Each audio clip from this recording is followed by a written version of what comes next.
dan jelas, bukan dengan emas perak. Kau menebus diriku oleh segenap kasih dan pengorbananmu. Ku telah mati dan tinggalkan cara hidupku yang lama. Semuanya sia-sia tanpa berarti lagi. Hidup ini ku letakkan pada mesra-Mu ya Tuhan. Jadilah padaku seperti yang Kau ingini.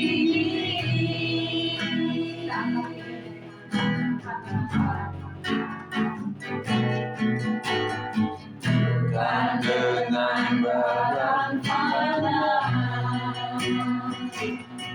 Kau membayar dosaku, dengan cara yang mahal. Tiada noda yang jelas, bukan dengan emas perak. Kau menebus diriku oleh segenap kasih dan pengorbananmu. Ku telah mati dan tinggalkan cara hidupku yang lama. Semuanya sia-sia tanpa berarti lagi. Hidup ini ku letakkan pada mesra-Mu ya Tuhan. Jadilah padaku seperti yang Kau ingini. Ku telah mati dan tinggalkan cara hidupku yang lama. Semuanya sia-sia tanpa berarti lagi. Hidup ini ku letakkan Haleluya. pada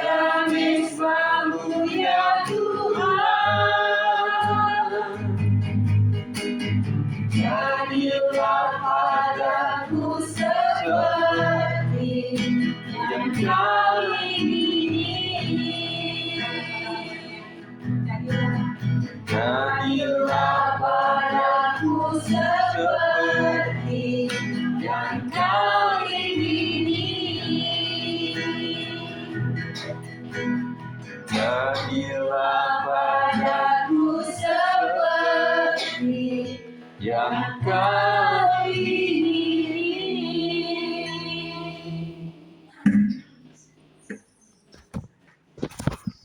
Mari kita akan berdoa. Terima kasih Tuhan, sampai hari ini Engkau tetap baik. Terima kasih Tuhan, meskipun masalah keuangan, ekonomi, sakit, penyakit selalu menjadi teman kami dalam kehidupan kami. Tetapi kami percaya bahwa orang-orang yang beriman, yang bersekutu dan berdoa, menyerahkan seluruhnya ke dalam tangan Tuhan, kami akan kuat. Dan kekuatan itu bukan karena kami saja yang kuat, tetapi memang Roh Tuhan yang membuat kami sanggup untuk menjalani semuanya. Berkati kami, kuatkan kembali iman kami, supaya kami tetap berupaya untuk tetap setia seperti Tuhan yang setia. Terima kasih ya Tuhan, berkat-Mu atas kami. Segala yang datang dari roh jahat yang akan mengganggu pikiran kami, konsentrasi kami halalkan di dalam nama Yesus Kristus. Dan kami siap untuk belajar. Dan pakai hamba-Mu Tuhan, sampaikanlah melalui hamba-Mu. Kendalikan lidah mulut hamba-Mu, kendalikan pikiran hamba-Mu, supaya apapun yang hamba-Mu katakan, setiap kata dan kalimat boleh membangun dan menjadi berkat kami semuanya. Hamba-Mu diberkati dan kami diberkati Tuhan. Demi nama Yesus kami berdoa. Yang percaya katakan amin. Silakan duduk. Shalom ibu-ibu sekalian. Kita bersyukur pada sore hari ini, setelah tadi malam hujan lebat, dan akhirnya hari ini karena sudah habis mungkin, jadi nggak hujan lagi. Dan kita tetap mendoakan buat teman-teman yang kebanjiran lagi. Dan di Tapanuli juga terkena lagi. Jadi maka kita masih bersyukur ibu-ibu sekalian ya. Bersyukur untuk semuanya. Meskipun banyak masalah yang kita hadapi, tetapi kita tetap percaya kepada Tuhan. Dan untuk itu sore hari ini saya akan bicara tentang Tuhan yang Sang Pemelihara, yang terdapat di dalam Mazmur 103 ayat 2-3. Kita akan baca sama-sama ibu ya. Sudah saya bagikan di situ. Mazmur 103 ayat 2-3, 1, 2, 3. Pujilah Tuhan hai jiwaku, dan jangan lupakan segala kebaikannya. Dia yang mengampuni segala kesalahanmu, yang menyembuhkan segala penyakitmu. Puji Tuhan ibu sekalian, kita bersyukur bahwa Tuhan itu Tuhan yang imanen, yang dekat dalam hati kita. Ada ahli katanya senang karena dia menemukan tempat Tuhan itu miliaran kilo katanya ada di situ ya. Tetapi puji Tuhan bahwa kita sesuai dengan firman Tuhan bahwa Tuhan itu ada di hati kita. Nggak usah jauh-jauh ke planet mana kita mencari Tuhan, tetapi Tuhan ada di setiap hati ibu-ibu sekalian. Amin. Puji Tuhan. Artinya apapun masalah kita punya tempat untuk mengadu. Ya. Kalau ibu-ibu mengadu kepada suami terbatas, ya. Juga suami mengadu kepada istri juga terbatas. Kepada anak-anak juga terbatas. Kepada teman yang baik terbatas. Nah, apalagi kisahnya adalah yang kita curhatin itu juga sedang punya masalah. Jadi artinya ya kita akan ngomong apa, ya saya juga punya masalah kan gitu. Nah, hari ini saya juga mendoakan Sumat Jemaat, karena keuangan kita juga sedang kita siapkan untuk anak-anak sekolah ya. Untuk nanti naik maupun lulus itu juga membutuhkan dana yang enggak sedikit. Ya kita bergumul lah. Nah, artinya terbuktilah dari anak dari kelas 1 sampai kelas berapa sekarang ya masih bisa sekolah. Artinya kalau tahun lalu Tuhan memelihara, pasti tahun ini Tuhan akan pelihara. Yang penting kita tetap setia untuk berdoa dan bekerja. Ora et labora. Kita andalkan Tuhan, tetapi juga Tuhan memberikan keahlian kepada kita untuk melakukan segala sesuatu upaya. Begitu saudara sekalian. Saat ekonomi terasa berat sebagai wanita rumah tangga, seringkali kita yang paling merasakan ketika kebutuhan dapur menipis, tagihan datang atau penghasilan tidak mencukupi, ada rasa cemas, takut, bahkan merasa gagal. Dan ibu-ibu sekalian, ini adalah di titik yang paling mendapat beban yang begitu banyak. Betul ya? Suami bisa merasakan itu, anak, cucu, menantu juga bisa merasakan itu, tapi yang paling merasakan adalah seorang istri. Ya. Makanya disinilah kita berharap supaya wanita itu semakin bijak dan semakin kuat di dalam Tuhan. Ya. Jadi ibu-ibu merasa bahwa ibulah yang memang banyak mengalami beban yang paling berat. Artinya tugas ibu-ibu sebagai penolong itu betul-betul nyata terjadi atas kita. Pertolongan kita bukan secara ekonomi, secara keuangan, secara langsung, tetapi doa-doa kepada Tuhan. Amin. Ketika menghadapi apapun keluarga itu, kita doa sama Tuhan. Dia yang paling peduli dan dia paling mengerti. Mazmur 104 ayat 14-15 mengingatkan bahwa Tuhanlah yang menumbuhkan dan menyediakan makanan dari bumi. Ada satu ibu yang bisa membacakan Mazmur 104 ayat 14-15. Mama Rama sudah? Mazmur 104 ayat 14-15, siapa yang sudah?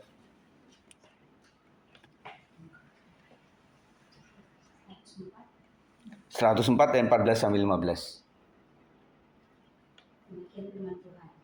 Engkau yang menumbuhkan rumput bagi hewan dan tumbuh-tumbuhan untuk diusahakan manusia, yang mengeluarkan makanan dari dalam tanah, dan anggur yang menyukai hati manusia, yang membuat muka berseri karena minyak, dan makanan yang menyegarkan hati manusia. Kenyang pohon-pohon Tuhan, pohon-pohon aras di Libanon yang ditanamnya, di mana burung-burung bersarang, burung-burung ranggung, dan rumahnya di pohon-pohon sanobar. Gunung-gunung tinggi adalah bagi kambing-kambing hutan. Bukit-bukit batu adalah tempat perlindungan bagi pelanduk. Sampai berapa? Sampai 15. Udah lewat ya? Ya, puji Tuhan. Nah, ibu-ibu sekalian, kita diingatkan bahwa penciptaan manusia itu Tuhan ciptakan manusia yang terakhir. Ya, ingat itu ya.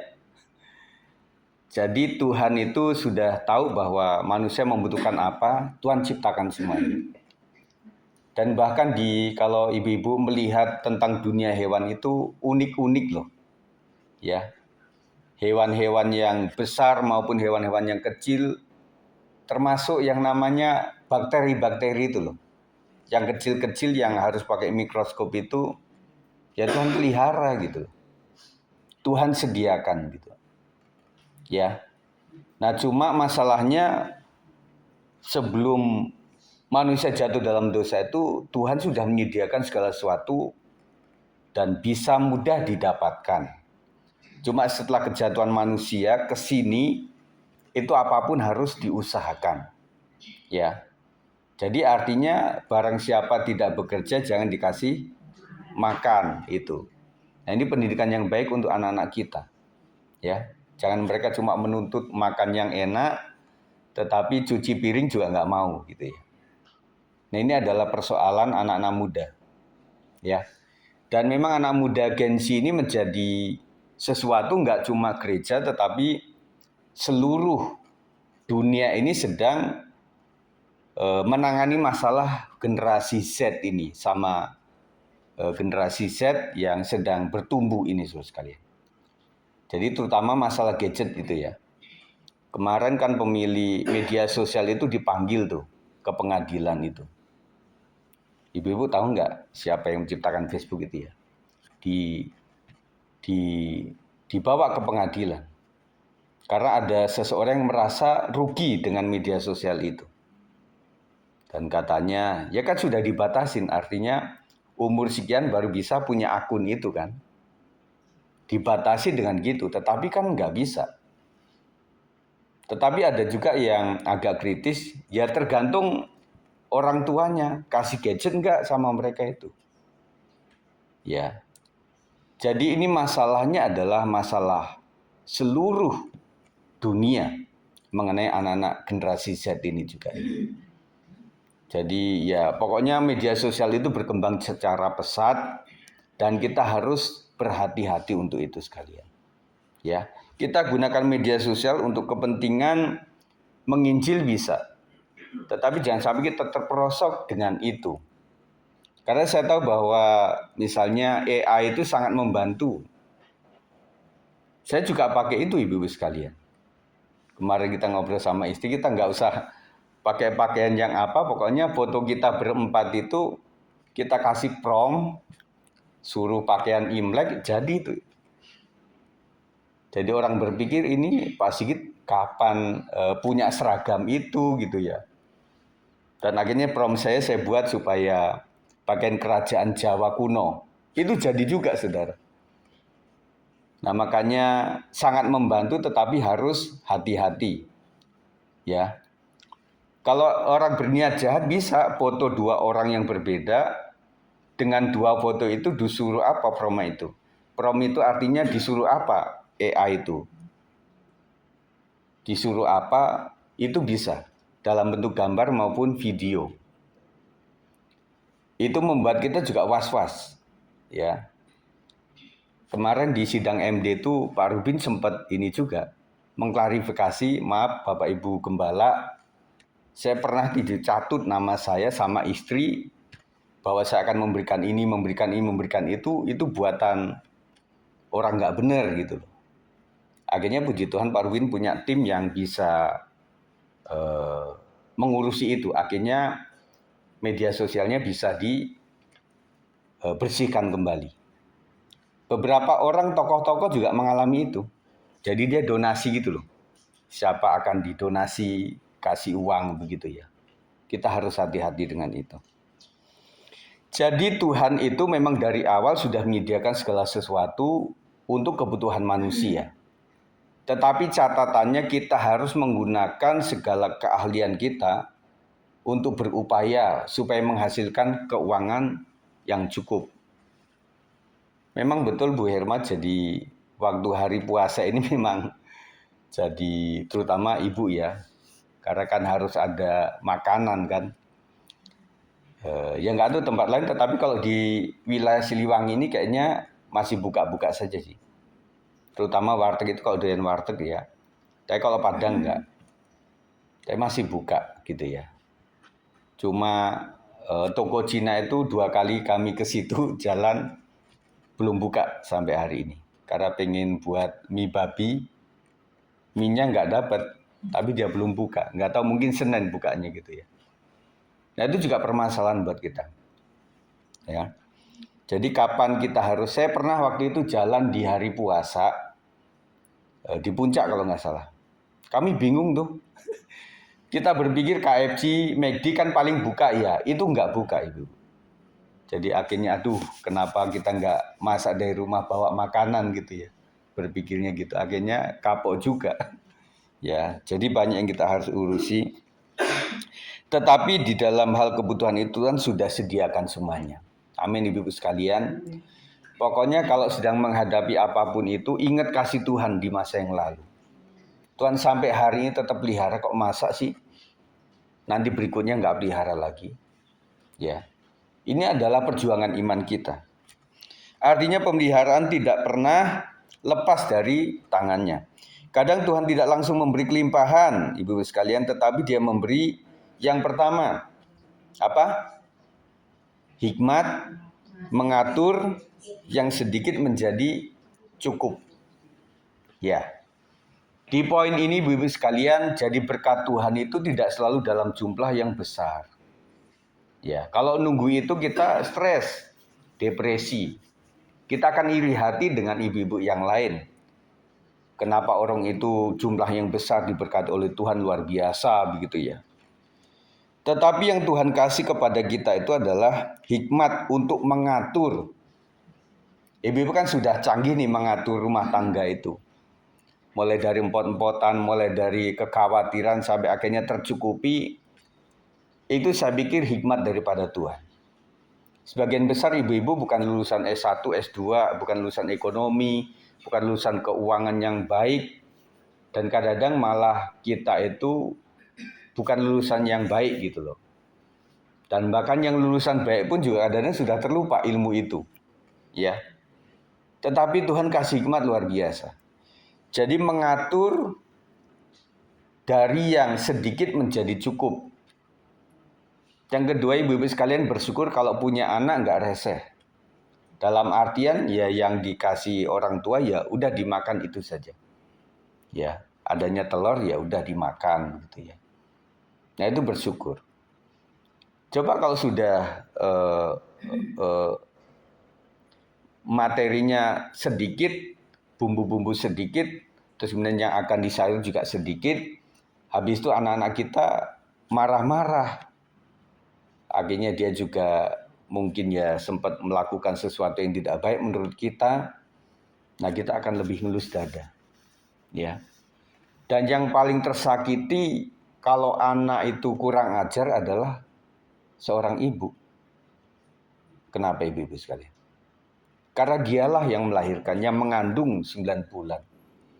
Dan waktu dia itu memarahi kita, itu yang paling sakit buat ibu-ibu sekalian.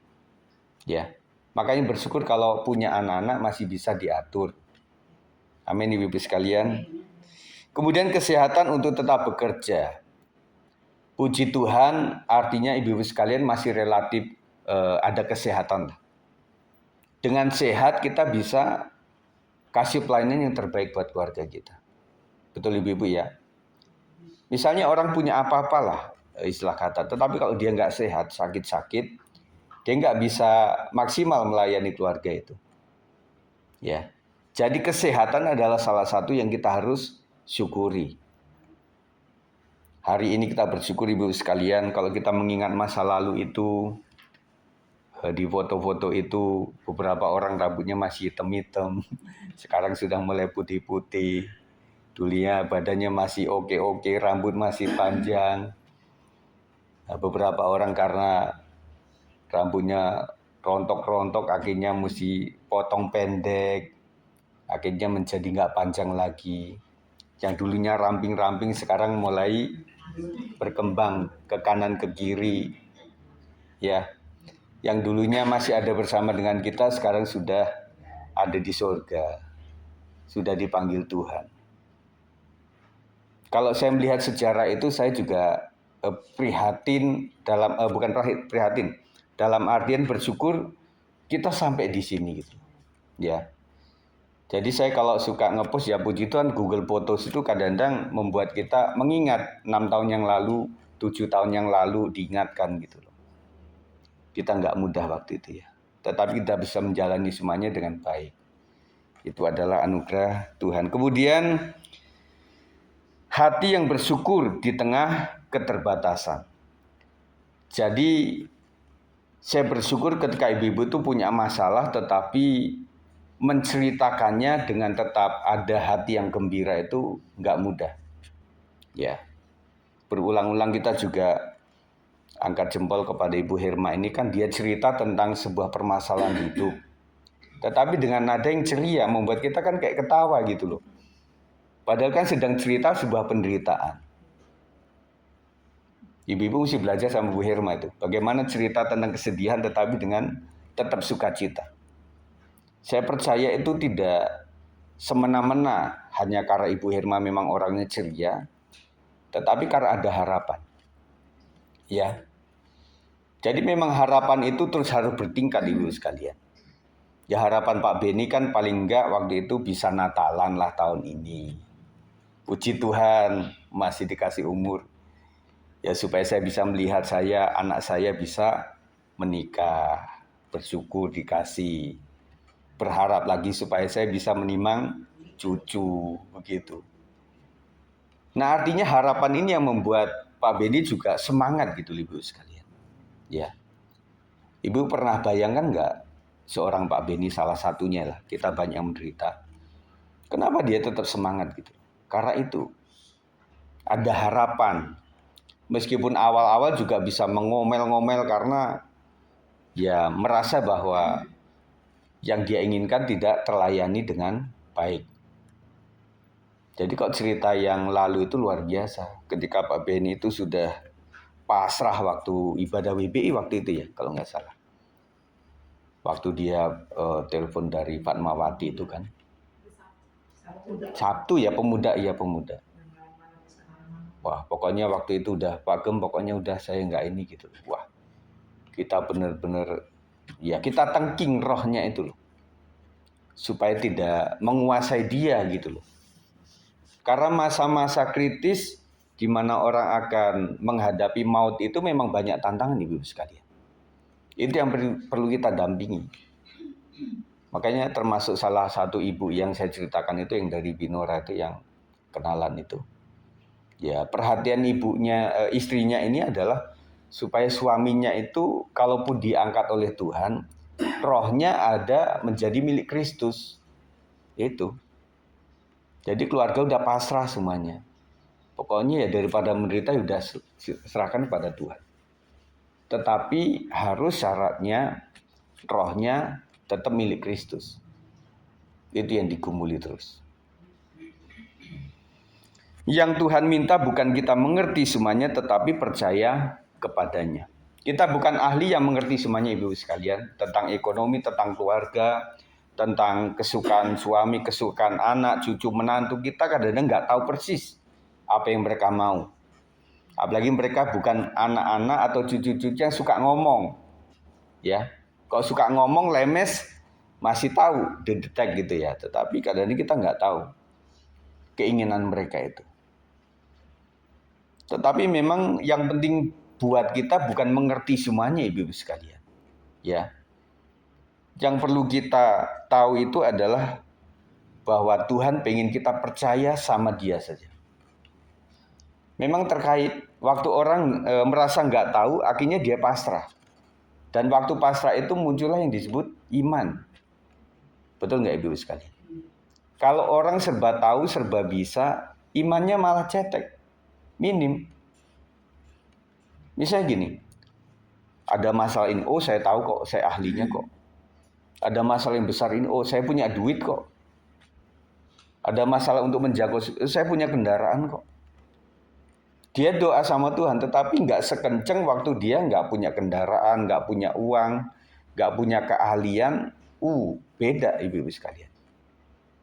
Makanya Ibu sekalian, ya janganlah kita mengeluh dengan diri kita yang sosialnya kurang baik, mungkin menurut Ibu, terus kemudian keadaan pendidikan kita juga kurang baik, kurang pengalaman.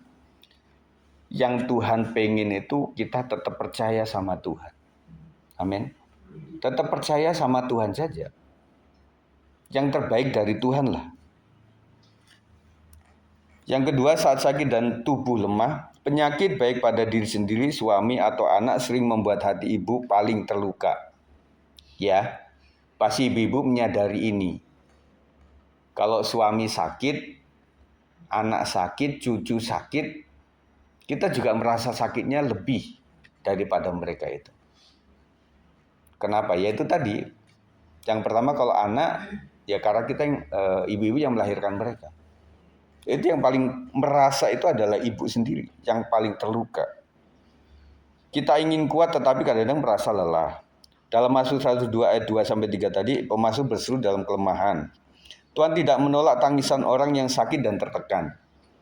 Amin ibu-ibu sekalian.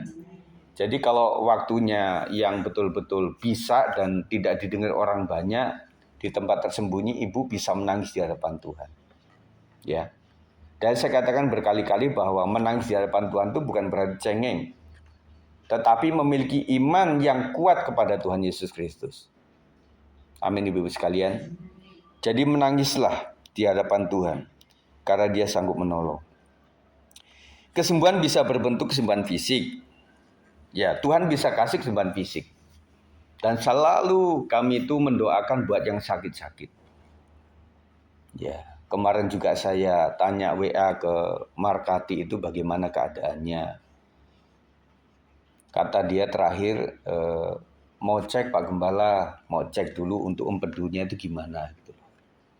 Dan tadi malam saya WA Markati tolong kasih tahu sama saya ya. Apa hasil dari cek dokter itu. Akhirnya dia malam WA, Pak Gembala, saya sudah cek ke dokter rumah sakit, katanya nunggu sampai 2 bulan lagi. Perkembangannya gimana? Nah, saya bersyukur, saya bilang sama dia ini, ya udah Markati, puji Tuhan. Artinya selama 2 bulan itu ada waktu untuk kita berdoa sama Tuhan. Sampai tunggu mujizat Tuhan terjadi. Terus saya pantau bagaimana orang-orang yang sakit ini sekalian. Dan antara memang Tuhan bisa menyembuhkan itu secara fisik ibu-ibu sekalian. Saya tetap percaya itu. Tetapi kadang-kadang ada izin Tuhan yang membuat kita tetap sakit. Ya saya nggak tahu alasannya apa. Tetapi kalau ibu-ibu bisa raih ini, kenapa Tuhan izinkan saya sakit? Mungkin ya. Bandingin aja kalau saudara atau ibu-ibu itu sehat walafiat, punya semuanya, apa yang terjadi? Bener kan? Iya. Jadi cara saya membandingkannya begitu ibu-ibu sekalian. Ya. Kalau seandainya Tuhan tidak ikat kita dengan cara kita sakit, kepinginan kita udah beda ibu-ibu sekalian. Ya. Sabtu Minggu, hari merah, itu angan-angan kita udah beda.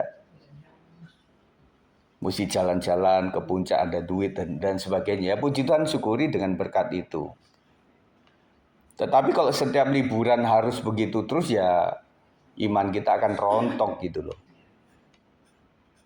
Tetapi puji Tuhan ibu-ibu kalau nggak terlalu banyak punya duit, akhirnya bisa ibadah WBI di sini. Amin. Coba bibi punya helikopter, nggak tahu, ya. Jadi kadang-kadang saya tuh berpikirnya agak unik ibu-ibu sekalian. Kenapa kita juga punya jemaat yang seperti ini? Artinya ya kita semakin akrab, semakin dekat sama Tuhan. Dan kita tahu persis bagaimana firman Tuhan harus kita jalankan dalam kelompok ini. Betul ya? Saling mengasihi, saling mengampuni. Karena kita tahu bahwa dalam firman Tuhan itu, di dalam kerukunan itu ada berkat Tuhan. Yang penting rukun, Tuhan akan berkati kita. Firman Tuhan yang lain, 2-3 orang berkumpul dalam namaku, Tuhan hadir. Itu nunjuk apa? Bukan jumlah, kesehatian. Ya. Gimana kalau 10 orang itu doa tetapi visinya, doanya beda? Yang satu A, yang satu B, yang satu C, yang satu D, Tuhan dengarnya juga pusing. Mungkin Tuhan akan bilang, engkau rapatkan dulu, satukan dulu, kamu mau kemana gitu loh, mau A, B atau C. Nah ketika kompak, oh kita pengen A, ya udah, Tuhan akan berkati dengan itu. Dan kita juga berlomba-lomba tentang ini, kita semakin didewasakan ibu-ibu sekalian. Makanya saya sangat menghargai bagaimana Tuhan itu mengizinkan kita mengalami luar biasa. Jadi gereja itu mirip ibarat rumah tangga lah. Kita sempat cekcok, sempat ya mungkin sempat marah-marahan begitu, akhirnya balik lagi, rukun lagi. Dan kadang-kadang di pasca daripada konflik-konflik itu justru kita semakin mengenal satu dengan yang lain. Betul ya? Dengan mengenal satu dengan yang lain, maka kita dalam berkata-kata, bertingkah laku itu kita menjaga. Yang sana menjaga keadaan saya juga menjaga keadaan dia. Itu yang disebut harmonisasi. Jadi harmonisasi itu tidak terjadi karena satu suku semuanya, satu bahasa semuanya, satu umur semuanya kayak sekolah begitu. Jadi harmonisasi bukan begitu. Harmonisasi itu diambil dari istilah musik. Di mana ada drum, ada bass, ada piano, kemudian ada yang nyanyi. Kalau yang orkestra itu ada alat gesek, alat tiupnya itu semuanya beda. Ya. Coba misalnya ibu-ibu bayangkan ya. Misalnya ada trombon. Trombon itu yang kayak mirip yang wow gitu. Sendiri aja dia dimainkan itu. Ngok begitu. Jelek banget. Ya. Tetapi ketika itu disatukan dengan yang lain, ada timpani, begitu. Dan kemudian ada alat tiupnya, ada saksofonnya, ada violanya, ada piano, ada bass. Itu akan indah. Jadi 2-3 orang berkumpul dalam namaku itu secara Tuhan itu hadir.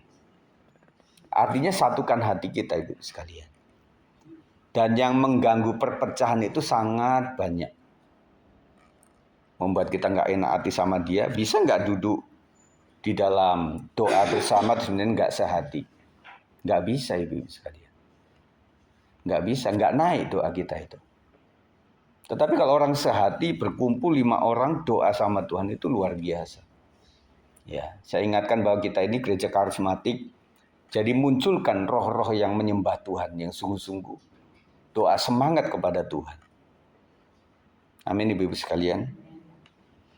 Mazmur 103 berkata, Tuhan menyembuhkan secara fisik, kekuatan menjadi proses, kekuatan menjalani maksud saya, proses pengobatan. Nah, ini juga adalah berkat Tuhan. Berkat Tuhan mengenai sakit penyakit yang pertama kesehatan, maksud saya kesembuhan secara fisik. Itu ada dan terjadi. Tetapi yang kedua yang banyak saya lihat adalah kekuatan untuk menjalani proses itu, pengobatan itu. Menjalani nggak mudah. Nggak mudah. Apalagi yang dimana seseorang ini pasien memang nggak bisa bergerak sendiri. Itu repot juga, membutuhkan yang lain. Membutuhkan pasangannya. Kalau misalnya 1 minggu doang, ya udahlah saya ajak, saya popong gitu loh. Coba kalau sudah tahunan, lama-lama juga nggak kuat dan nggak bosan. Kalau seorang istri sebagai pasien kemudian ada suaminya masih kuat ngangkat. Ya. Tetapi kalau yang pasiennya itu adalah bapak-bapak, suami yang notabene gemuk, terus kemudian istrinya itu imut-imut kecil, itu nggak bisa lagi. Makanya ibu ini bilang, udahlah Pak Pendeta, saya serahkan semuanya ke dalam tangan Tuhan lah, saya nggak kuat. Ya, Bibi Nora kan bisa cerita itu si bapak itu gede banget, nggak akan kuat. Pasrah kepada Tuhan. Makanya bersyukur ibu sekalian kalau ada yang sakit tetapi masih bisa jalan sendiri, itu anugerah Tuhan. Kita akan doakan terus Pak Rio itu sampai bisa sehat pulih. Memang nggak langsung begitu ya. Tetapi ya ada perkembangan itu udah puji Tuhan gitu. Ya. Dan bisa tetap ke gereja itu udah puji Tuhan. Ya buat seorang dia ini kecewa sama Tuhan juga bisa. Dan kadang-kadang orang tuh ya manusia itu kadang-kadang salahnya dia sendiri, tapi kadang-kadang Tuhan yang disalahin. Ya kemarin Kak Eca juga ngomong begitu. Dia sedang nggak suka sama yang lain, dia nggak mau ke gereja. Lah, ini urusan dengan manusia, kenapa Tuhan dibawa-bawa gitu loh. Benar nggak? Tapi memang hemat saya, memang iblis selalu membawa ke situ ibu sekalian. Apapun kau kecewa sama siapapun, misalnya memasukkan anak ke sekolah, nggak masuk juga dia kecewa. Cari kecewanya sama siapa? Kan sekolah tersebut. Tapi kadang-kadang ibu-ibu atau keluarga itu nggak gitu. Ya udah nak, kita nggak usah ke gereja deh. Kayaknya Tuhan nggak sayang sama kita. Nah gitu kadang-kadang. Jadi iblis itu selalu membelokkan ke hal yang rohani. Ibu-ibu harus hati-hati dalam hal ini. Jadi kita mesti fair. Kalau memang saya itu masalahnya dengan keuangan saya, ya jangan bawa-bawa, nggak mau ke gereja. Kalau masalahnya adalah orang tersebut ngecewain saya, notabene adalah orang Kristen juga, yang kadang-kadang bukan jemaat juga, ya jangan sampai kita nggak ke gereja. Orang dia gerejanya lain, orang itu, kenapa nggak ke gereja gitu loh. Kita harus hati-hati ya. Jangan sampai begitu.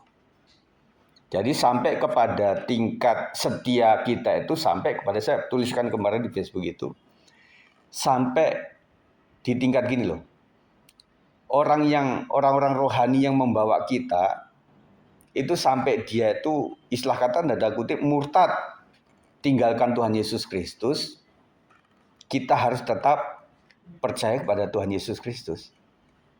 Ini iman yang mantap seperti itu. Mari kita koreksi Bapak sekalian. Kalau kita masih kuat iman oleh karena orang yang bawa kita memang tetap masih ada, itu belum tentu kuat. Ya. Kan ada suatu saat ada ceritakan begitu kan. Orang yang kita bawa sudah mulai datang-datang, nah kitanya nggak ikut, dia nggak jadi pergi. Nah kita bisa mengukur bahwa orang-orang tersebut, oh ternyata dia memang gairah ketertarikannya karena ada orang yang bawa gitu loh. Tetapi kalau masih cetek rohani dan itu adalah orang-orang yang perlu dimuridkan, ya kita akan tangani terus. Makanya saya katakan bahwa kita untuk mengarah kepada jiwa-jiwa yang harus diselamatkan, kadang kita berkorban. Kita harus memberikan yang terbaik meskipun kadang-kadang sambutannya juga nggak baik. Kita mungkin sudah sedia kendaraan, sudah itu dia nggak datang lagi. Kita sudah sediakan angkot, misalnya ada 5 atau 10 orang yang harusnya hadir. Cuma 5 yang datang. Kalau kita mudah marah, Bang, minggu besok nggak usah datang lagi ya. Udah dikasih transportasi, orang nggak datang-datang juga. Dan kadang-kadang ibu-ibu sekalian, pada saat yang harusnya kita datang itu kadang-kadang orang-orang banyak permasalahannya. Pokoknya apapun yang kita lakukan untuk membuat orang dekat sama Tuhan selalu dihalangi oleh kuasa kegelapan. Ya. Nah, anak-anak kita juga termasuk ya ada seseorang lah yang ngomong sama saya itu, Pak Sigit, saya pengen rekrut anak ini asisten rumah tangga ini karena dia kayaknya pengen menjadi Kristen gitu loh. Akhirnya kita berdua juga ngobrol, udah Pak kita dekatkan aja dengan anak-anak pemuda remaja karena usianya dia masih di tingkat itu. Kemarin bapaknya datang. Pak Gembala, kayaknya dia sungkan sama komunitasnya dia. Oh gitu ya Pak. Selalu adalah. Ya udah Pak, pelan-pelan kita doakan sajalah anak ini. Terus kemudian ada satu lagi yang pernah saya ceritakan itu satu anak itu ya. Pertama 2 ternyata ketahuan. Akhirnya ada yang ngadu ke mamanya, akhirnya dilarang. Jadi nggak mudah membawa jiwa itu. Tidak mudah. Ya. Oleh sebab itu, hargailah setiap jiwa-jiwa yang hadir. Dan slogan kita adalah selamatkan jiwa berapapun harganya. Nggak mudah memang. Ya. Makanya Pak Hari Sembulur saya ambil lagi contohnya. Demi jiwa-jiwa itu kadang-kadang ya udahlah kalian nggak boleh mengaku Kristen, ya udah nggak apa-apa. Yang penting kalian itu mengenal kebenaran siapa Yesus, itu aja lah. Dan akhirnya dengan cara itu Pak Hari dan kawan-kawan bisa masuk ke satu daerah tertentu. Ibu-ibu sekalian, jadi menyelamatkan jiwa itu tidak agak beda dengan mengkristenkan. Kita bisa salah. Yang penting kita kasih informasi kebenaran saja lah. Kita undang teman-teman atau keluarga besar kita yang belum kenal Tuhan, ya udah. Ada satu pendeta yang ngomong tentang kebenaran, udah cukup itu aja. Selanjutnya kalau Tuhan bekerja, pasca itu dia akan terngiang-ngiang. Itu pendeta kayaknya benar ngomongnya. Yang selama ini saya cari-cari begitu. Nah, Roh Kudus yang berbicara itu. Kita cuma sebatas mengundang saja. Dan saya percaya kalau Tuhan memang panggil orang itu, bisa kok melalui mimpi dikasih. Mimpi yang ajaib begitu membuat dia takut kepada Tuhan, akhirnya mengenal Tuhan. Cara Tuhan kan beda-beda. Ada karena kesembuhan ilahi, ada yang dengan mendapatkan mimpi-mimpi tentang Tuhan Yesus, ada yang cuma dengan lagu, ada juga. Kemarin saya membaca sebuah renungan yang saya share ke anak pemuda remaja itu. Jadi judulnya itu adalah kadang-kadang orang bertobat itu mesti harus kehilangan. Ceritanya gini, Ibu sekalian. Jadi ada seorang Kristen remaja yang dia pengen supaya bapaknya sama anaknya ini rukun lagi. Karena mereka sempat pokoknya pernah berantem, akhirnya bertahun-tahun nggak pernah bisa klik meskipun satu rumah. Terus akhirnya seorang ibu, seorang istri ini mendoakan terus anaknya itu sama bapaknya. Kapan supaya bisa akrab lagi, kumpul lagi gitu loh. Sampai suatu saat ibunya ini sakit. Sakit, akhirnya mikirin juga, akhirnya terlalu parah, akhirnya dipanggil Tuhan. Nah di ruangan itulah akhirnya bapak dan anak itu akhirnya ketemu, merasa senasib, merasa kehilangan sama-sama, akhirnya saling minta maaf dan berpelukan. Jadi akhirnya seorang salah satu anaknya ini berkata bahwa kadang-kadang untuk menjadikan seseorang rukun kembali harus dipanggil Tuhan. Artinya harus ada yang hilang gitu loh. Hilang nyawa artinya. Dan akhirnya anak tersebut berpikir bahwa kalau ibunya tuh melihat keadaan seperti ini, dia akan senang sekali di sana. Maksudnya kalau ibunya, ya kita nggak ngarang cerita, tapi kalau ibunya tetap sehat-sehat, kayaknya bapak sama anak ini nggak akan akur gitu loh. Ibu-ibu sekalian, kadang-kadang untuk sesuatu, kadang kita mesti korbankan. Kita mesti dipanggil Tuhan, baru orang bisa saling menghormati begitu. Kemudian damai sejahtera di tengah sakit. Nah ini yang saya unggah lagi, Ibu sekalian, kadang orang itu sakit memang harus menderita dan ngomongannya negatif lah pokoknya. Yalah aku mati aja lah, udahlah aku pengen dipanggil Tuhan saja lah. Kalau sakit begitu ya Ibu. Tetapi kalau udah sembuh, Tuhan aku ingin hidup 1000 tahun lagi, lah gitu. Kadang begitu Ibu sekalian. Ya. Tetapi buat orang yang percaya itu ada damai sejahtera lah. Orang menjalani sakit ya udahlah legowo. Ya sudahlah ini adalah izin Tuhan, saya sudah doa semuanya. Dan tetap keadaan seperti ini pasti ada maksud Tuhan. Dan kadang sakit kita itu membuat orang lain malah diberkati bukan dengan sakitnya. Tetapi kita bisa bersaksi kepada orang lain. Si ibu itu kok bisa kuat ya? Bertahun-tahun menunggu suaminya, si bapak itu kok bisa kuat ya? Si anak-anak itu, cucu menantunya kok bisa tetap sehat kuat menghadapi salah satu anggotanya yang memang sakit luar biasa. Nah orang jadi bertanya, Bu kok bisa sih Bu ngalamin begitu? Iya, saya punya Tuhan, saya punya doa. Dan selalu saya berdoa supaya salah satu anggota keluargaku sembuh. Tetapi kalaupun tidak sembuh, itu adalah yang terbaik. Makanya saya relakan itu semuanya. Itu jadi kesaksian buat orang lain. Dan nanti ibu hitunglah bagaimana keadaan ibu itu bisa memberkati orang lain dengan cara yang tidak mesti punya duit banyak. Tetapi dengan kesederhanaan kita bisa menjadi berkat buat orang lain.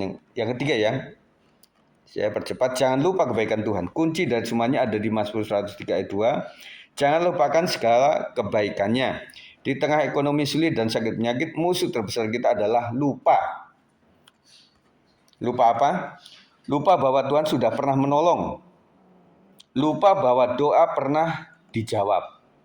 Nah, ibu-ibu sekalian, kita mau belajar mengingat kasih Tuhan. Mengingat bahwa Tuhan sudah pernah menolong saya. Masa sih saya dibiarkan? Jangan pernah lupakan konsep ini, bahwa Tuhan adalah Tuhan yang baik. Kalau ada sesuatu masalah, pasti ada salah dari saya. Dan saya perbaiki. Kalau sudah memperbaiki dan kemudian saya sudah mendoakannya berkali-kali dan tetap seperti itu, berarti ini mungkin izin Tuhan. Saya nggak tahu yang terbaik dari Tuhan itu seperti apa. Hari ini kita belajar, kita memilih mengingat pertolongan Tuhan yang lalu. Ibu ingat-ingatlah bagaimana pertolongan Tuhan yang luar biasa itu, jangan lupakan itu saudara sekalian. Kita tetap ingat itu. Percaya pada pemeliharaannya hari ini. Kita masih dipelihara, amin. Berharap pada kesembuhan dan jalan keluar yang akan datang. Aplikasi praktis sebagai wanita rumah tangga Kristen, mulailah hari dengan doa penyerahan ekonomi keluarga. Ibu sekalian doakan terus ya. Saya terus hampir setiap hari mendoakan untuk kesembuhan, untuk ekonomi, usaha, pekerjaan, untuk masa depan, pendidikan, untuk perlindungan terhadap rumah jemaat maupun tempat usahanya. Saya selalu mendoakan supaya dijauhkan daripada malapetaka. Kalau di medsos itu namanya begal itu luar biasa, namanya pencurian motor itu luar biasa. Dan kita ingat bahwa kadang-kadang kita lupa kunci diambil dari motor. Kadang-kadang ada rumah tertentu yang nggak ada gerbangnya, ya. Tetapi kalau sampai aman sampai pagi itu karena anugerah Tuhan. Ya, yang penting jangan sengaja. Saya pengen melihat pertolongan dan pelindungan Tuhan. Saya biarin aja motor saya tengah jalan. Hilang nggak? Hilang. Wah berarti Tuhan nggak baik. Itu salah sendiri gitu ya. Tetapi hal-hal yang kita nggak sengaja kadang-kadang memang tidak terjadi sesuatu yang jahat. Ya, maaf kata kita lupa kunci pintu. Ya puji Tuhan kalau saya pribadi kadang-kadang memang ada feeling. Kadang-kadang saya sudah mulai tengah malam juga kadang-kadang coba turun gitu. Saya kadang-kadang turun ibu sekalian. Kan gelap tuh. Itu ada biru-biru di sini ternyata AC belum dimatiin. Ya udah saya matiin. Kadang-kadang ada sesuatu seperti itu. Kadang-kadang ada juga pintu juga belum dikunci. Tetapi hari ini saya terlalu saklek. Saya masuk, saya kunci. Atas juga saya kunci. Mama gedor-gedor. Kenapa ini dikunci semuanya dua-dua? Karena saya terbiasa ibu-ibu sekalian. Karena kan namanya naik turun ini kan ya meskipun nggak jauh tetapi ya ada malesnya kadang-kadang ya.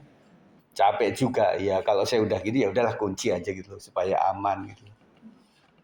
Tetapi kadang-kadang ya Tuhan izinkan sesuatu terjadi supaya kita mengingat bahwa Tuhan tuh memberkati dan menolong kita. Ya. Libatkan catat berkat-berkat kecil setiap hari. Ibu-ibu meskipun nggak mencatat secara kayak bond begitu, tetapi ingatlah berkat Tuhan hari ini. Itu malam hari biasanya. Makasih pagi hari sudah bangun. Itu catatan pertama. Kemudian saya bangun dengan sehat. Nggak ada yang keceklok. Nggak ada yang salah otot atau salah urat gitu ya. Nah itu juga ucapan syukur kita.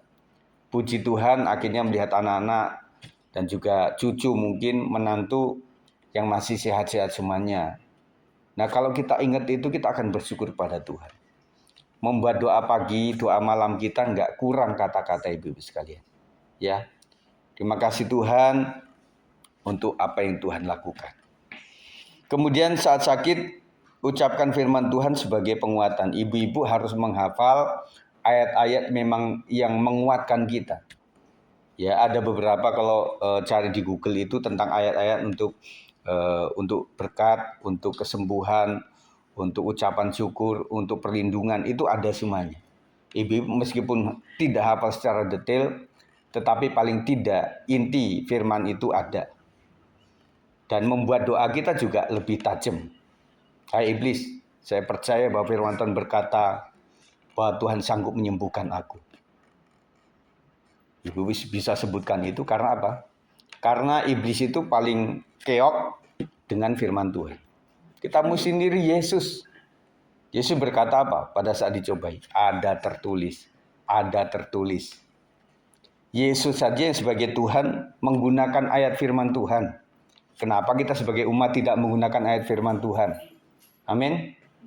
Kita gunakan ayat itu ibu sekalian. Suatu saat ketika kita katakan firman Tuhan itu, iblis bisa kalah. Ya. Saya teringat pada saat dulu di Dewi Sartika waktu saya mengadakan pelepasan terhadap seorang anak itu dia katakan, oh saya kenal kamu kok, kamu. Ya saya bilang saya nggak menggunakan kata saya sebagai Sigit, Tetapi saya sebagai hamba Tuhan, sebagai pengikut Kristus. Jadi, begitu. Itu menjadi penguat buat kita sekalian. Kemudian libatkan keluarga dalam doa bersama. Kalau memang bisa, saudara berdoa dengan keluarga. Meskipun sulit, kalau terjadi itu indah sekali. Beberapa keluarga memang sudah range daripada umurnya udah beda-beda, tetapi ada kesaksian juga dari keluarga Pak Sab ya, yang sampai sekarang itu masih melakukan doa bersama. Karena memang anak-anaknya juga cukup akrab dengan mereka dan mereka belum gede-gede lah. Masih usia tertinggi Melsa itu masih ada di rumah gitu loh. Nah ibu sekalian, paling tidak 2-3 orang berkumpul sama suami lah, doa bersama.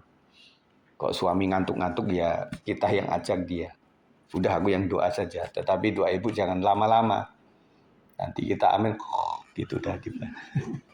Ya, itu saja ibu-ibu ya yang saya bagikan pada saat sore hari. Kira ibu-ibu tetap bahagia, tetap kerjasama satu dengan yang lain untuk tumbuh bersama. Amin.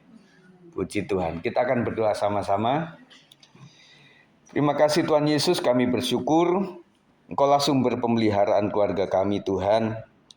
Ketika ekonomi berat, ajar kami tetap percaya bahwa Engkaulah yang membuat segala sesuatunya cukup. Ketika kami merasa sakit dan mengalami kelemahan, kuatkan dan sembuhkan kami. Tetapi satu hal yang kami rindu, kalau kami sembuh oleh karena Tuhan, dan kalau memang Tuhan membuat kami tetap bertahan untuk menjalani ini, berikan damai sejahtera-Mu Tuhan Yesus. Tolong kami Tuhan untuk tetap bersyukur dan tetap setia.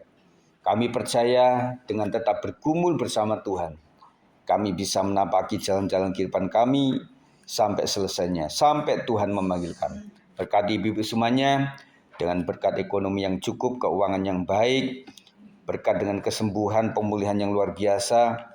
Berkati rumah mereka, pelindungan Tuhan atas tempat usaha mereka.